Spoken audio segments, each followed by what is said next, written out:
Assalamualaikum warahmatullahi wabarakatuh. Perkenalkan, nama saya Jenny Safitri dengan NPM 2014071048. Kali ini saya akan mempresentasikan tugas video dari mata kuliah motor bakar dan traktor pertanian dengan materi sistem pendinginan.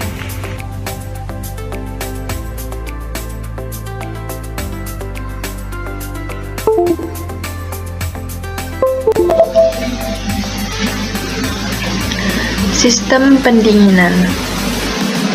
Sistem pendinginan adalah suatu rangkaian untuk mengatasi terjadinya overheating atau panas yang berlebihan. Motor bakar dalam bekerja dengan cara membakar bahan bakar dengan campuran udara dalam ruang bakar. Proses ini menghasilkan kerja dan panas. Panas berlebih yang ditimbulkan dari proses ini dapat mengganggu kinerja mesin. Oleh karena itu, motor bakar atau mesin memerlukan sebuah sistem pendingin untuk mencegah panas berlebih yang mungkin timbul. Selain proses pembakaran, panas juga ditimbulkan oleh gesekan antara komponen-komponen mesin yang bergerak. Hal ini sesuai dengan hukum fisika, di mana energi gerak pada benda yang bergesekan sebagian akan diubah menjadi panas. Pendinginan adalah proses pengambilan panas dari suatu benda sehingga suhunya lebih rendah dari sekelilingnya. Bila medium pendingin mengadakan kontak dengan benda lain, misalnya bahan makanan, maka akan terjadi perpindahan panas atau energi dari bahan makanan tersebut ke medium pendingin, sampai keduanya akan mempunyai suhu yang sama atau hampir sama. Sedangkan pembekuan adalah perpindahan panas dari pusat bahan menuju permukaan bahan secara konduksi dan terjadinya perpindahan panas dari permukaan bahan menuju ke lingkungan hingga luar hingga tercapainya kesetimbangan suhu antara bahan dan lingkungan luar. Proses pendingin terjadi berdasarkan hukum termodinamika yang kedua, yaitu energi dapat dipindahkan dari benda berenergi tinggi ke berenergi rendah. Pendinginan motor adalah usaha untuk menghindarkan kenaikan temperatur yang tinggi yang disebabkan oleh adanya pembakaran yang terjadi di dalam silinder, katup, dan bagian lainnya, termasuk minyak pelumas yang seharusnya berfungsi untuk melumasi bagian-bagian tersebut. Pendinginan juga berfungsi untuk mengontrol temperatur kerja pada bermacam-macam keadaan, kecepatan, muatan, dan kalau diperlukan membantu menaikkan temperatur motor dengan cepat jika temperatur terlalu rendah. Nah, sistem pendinginan ini dibagi menjadi 3 bagian, yaitu udara, air, dan oli. Oli mesin, di samping sebagai pelumas, oli mesin juga mendinginkan komponen-komponen mesin yang bergesekan. Khusus untuk sistem pendinginan udara, air cooler engine, panas diambil langsung oleh udara melalui sirip-sirip pendingin. Letak sirip ini berada di sekitar silinder dan kepala silinder.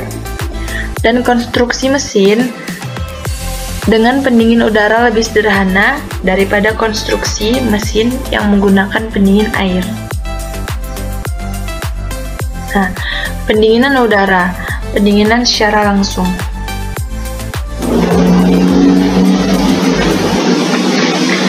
Untuk mendinginkan mesin diperlukan sistem pendinginan. Sistem pendinginan mesin dibedakan menjadi 2, yaitu pendinginan udara dan pendinginan cair. Yang pertama, pendinginan udara. Sistem ini menggunakan sirip-sirip pendingin, shorts atau cover, dan kadang dilengkapi dengan kipas untuk membuang panas yang dihasilkan proses pembakaran bahan bakar. Yang kedua, pendinginan cair. Umumnya menggunakan air yang disirkulasikan pada water jacket atau mantel air yang berada di sekeliling bagian yang diinginkan, seperti silinder, katup, blok mesin, dan bagian penting lainnya. Komponen utama dalam sistem ini adalah radiator. Radiator berfungsi untuk melepaskan panas, untuk menampung dan mendinginkan cairan pendingin yang telah menjadi panas setelah menyerap panas dari komponen-komponen mesin. Radiator terdiri dari tangki atas dan bawah yang dihubungkan dengan pipa yang berfungsi untuk mengalirkan sekaligus mendinginkan air pendingin. Yang kedua ada saluran berupa pipa atau selang karet. Yang ketiga, pompa. Pompa ini berfungsi untuk sirkulasi air dalam sistem. Dan yang keempat ada termostat. Berfungsi untuk menutup atau membuka jalur sirkulasi untuk mempercepat tercapainya suhu kerja mesin pada saat mesin masih dingin, dan juga berfungsi untuk mempertahankan mesin selalu pada suhu kerjanya antara derajat Celcius. Termostat ini biasanya dipasang antara radiator dan sirkuit pendingin atau silinder blok dan silinder head. Nah, termostat ini bekerja seperti katup otomatis yang bekerja berdasarkan panas, di mana pada waktu dingin katup akan menutup dan pada waktu panas katup akan membuka. Kipas. Kipas ini berfungsi untuk membantu pelepasan panas pada radiator. Nah, radiator yang diinginkan oleh aliran udara yang mengalir melewati sirip-siripnya. Pada saat kendaraan berhenti, aliran udara tidak akan cukup untuk mendinginkan radiator. Untuk mengatasi hal ini, maka di belakang radiator dipasang kipas pendingin untuk membantu agar aliran udara selalu cukup untuk mendinginkan radiator. Ada dua jenis kipas yang sering digunakan pada kendaraan, yaitu kipas yang gerak oleh motor listrik dan kipas manual yang digerakkan oleh poros engkol atau mesin itu sendiri melalui tali kipas atau valve. Nah, cara kerja sistem pendinginan. Air pendingin bersirkulasi dari water jacket untuk mendinginkan mesin yang panas itu. Ketika air pendingin telah panas, maka air pendingin itu akan masuk ke radiator melalui termostat yang mengaturnya. Nah, di radiator air pendingin yang panas itu akan didinginkan oleh kipas radiator dan sirip-sirip radiator, dan ketika proses pendinginan telah selesai, maka akan menuju kembali ke mesin untuk mendinginkan mesin. Pompa air mempercepat proses pendinginan itu. Macam-macam mesin pendingin. Nah, pendinginan udara silinder mesin dengan sirip pendingin. Dalam sistem ini, panas mesin langsung dilepaskan ke udara. Mesin dengan sistem pendinginan udara mempunyai desain pada silinder mesin terdapat sirip pendingin. Sirip pendingin ini untuk memperluas bidang singgung antara mesin dengan udara sehingga pelepasan panas bisa berlangsung lebih cepat. Nah, sebagian dilengkapi dengan kipas elektris atau mekanis untuk mengalirkan udara melalui sirip pendingin. Sebagian yang lain tanpa menggunakan kipas. Nah, kelebihan dari pendingin ini antara lain yaitu desainnya lebih ringkas, berat mesin secara keseluruhan lebih ringan dibandingkan tipe pendingin air, mudah dirawat. Tipe ini kekurangan harus penyesuaian untuk digunakan di daerah dingin atau panas, terutama mesin berkapasitas besar. Nah, pendinginan air. Sistem ini menggunakan media air sebagai perantara untuk melepaskan panas ke udara. Pada sistem pendingin air, yang digunakan adalah air sebagai bahan pendinginnya. Komponen-komponen sistem pendingin air sebagai berikut. Yang pertama ada radiator yang berfungsi sebagai tempat menampung air sekaligus mendinginkan air yang berasal dan akan dialirkan ke mesin. Nah, yang kedua ada water pump. Berfungsi untuk mensirkulasi air ke dalam sistem pendingin. Mekanisme kerja water pump pada sistem pendingin motor bakar antara lain yaitu hisap dan tekan.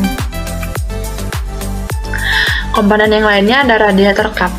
Nah, ini berfungsi untuk mengatur tekanan dan suhu air pendingin di dalam radiator. Lalu ada termostat, ini berfungsi untuk mengatur suhu kerja mesin dengan cara mengatur sirkulasi air pendingin. Selang adalah komponen untuk mensirkulasikan air pendingin dari radiator ke blok mesin atau sebaliknya. Lalu ada lagi komponen pendingin fan.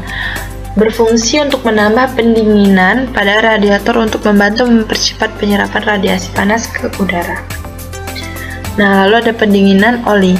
Pendinginan lain dalam motor bakar berasal dari berbagai aspek, salah satunya pendinginan yang dilakukan oleh oli mesin.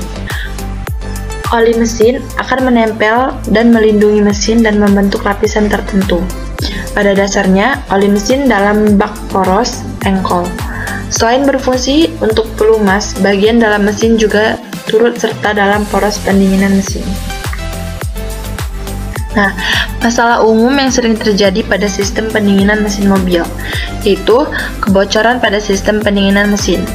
Kebocoran dapat terjadi dimanapun pada sistem pendinginan, mulai dari kebocoran pompa air, radiator yang berkarat, atau gas silinder head yang retak, hingga selang karet yang getas dan sambungannya longgar akibat getaran. Kebocoran pada selang biasanya mudah untuk diperbaiki, sedangkan untuk komponen yang lebih besar seperti radiator dan pompa air membutuhkan penanganan yang lebih profesional. Jika kalian menemukan tanda kebocoran, segera perbaiki karena hal tersebut dapat menyebabkan overheating yang berujung pada kegagalan mesin dan akan membutuhkan biaya yang sangat tinggi untuk memperbaikinya.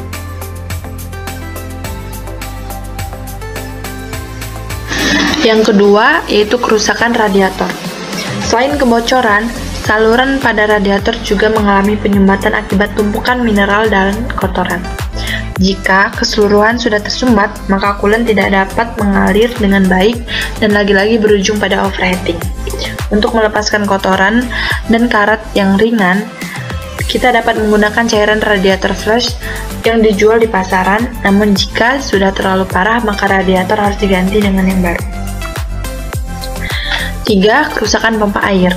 Nah, kerusakan pada pompa dapat bermacam-macam, mulai dari kerusakan gasket, aksesori belt, dan selip atau putus, maka elektrik yang mati pada jenis pompa elektrik, hingga bearing yang haus. Timbulnya suara pada pompa air biasanya merupakan pertanda komponen ini lagi rusak. Nah, yang keempat yaitu kerusakan termostat. Nah, termostat ini berfungsi untuk aliran coolant pada mesin sesuai temperatur termostat. Yang tersangkut di posisi tertutup seluruhnya atau sebagian akan menyebabkan mesin overheat karena kurangnya pendinginan. Sedangkan termostat yang tersangkut di posisi terbuka akan membuat mesin lama untuk panas dan berimbas pada kinerja pelumas mesin. Yang kelima, coolant perlu diganti. Seiring waktu dan pemakaian mobil, kondisi coolant akan memburuk dan dapat terkontaminasi dengan kotoran dan karat. Selalu periksa dalam kondisi coolant secara berkala dan ganti jika diperlukan. Yang keenam, kerusakan pada klem selang. Kerusakan pada klem dapat menyebabkan kebocoran, namun biasanya jarang terjadi kecuali klem sering dilepas, pasang, atau cara pemasangannya yang salah. Nah, kesimpulan dari pembahasan ini yaitu fungsi utama dari mesin pendingin antara lain mendinginkan dan mengontrolkan temperatur bagian-bagian lain. Yang kedua, sistem pendingin dibagi menjadi 3 bagian, yaitu pendinginan oleh saluran udara, air, dan oli. Nah, oli ini di samping sebagai pelumas, oli mesin juga untuk pendinginan komponen-komponen mesin yang bergesekan. Yang ketiga, bagian dan fungsi sistem pendingin mesin antara lain pompa air, termostat, selubung air, dan kipas angin. Komponen-komponen pendingin mesin adalah radiator kap, termostat, kipas, tangki cadang, pompa air, selang radiator, dan water jacket. Sekian pembahasan saya kali ini. Mohon maaf jika terdapat kesalahan. Saya akhiri. Wassalamualaikum warahmatullahi wabarakatuh. Sekian penjelasan materi dari saya. Jika ada kesalahan kata, saya mohon maaf. Saya akhiri. Wassalamualaikum warahmatullahi wabarakatuh.